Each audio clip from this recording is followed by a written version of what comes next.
একটা পরীক্ষা ছিল, প্রচুর ভিড় ট্রেনে, বনগা লোকালে উঠেছিলাম অনেকদিন পর, এবং সেই ভিড়ের মধ্যেই একটা ছোট লেখার চেষ্টা করেছি।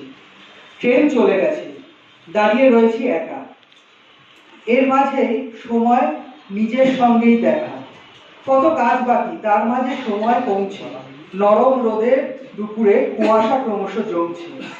আম গাছের মুকুল এখনো রয়েছে দেরি, শুনবে নাকি পাগলের শের ও শায়েরি। বুঝেছি সারাদিন কাজ, ফিরতে হবে ঘর, মনন সকালে ক্ষীণ, জাতির জাতীয় স্বর। ভিড় ট্রেন আসছে, ভিড় রাস্তারই যাত্রা, তবু এক চিলতে হাসিতেই অন্য মাত্রা।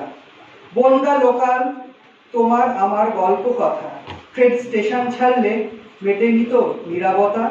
কত দূরে আছি জানতে চাইছে না কেউ, না থাকলেই বা কি, তবু সময়কে ভাবাবো।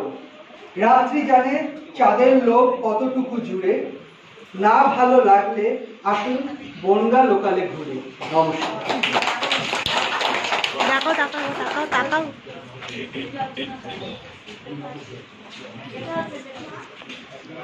ধন্যবাদ ধন্যবাদ। আমাদের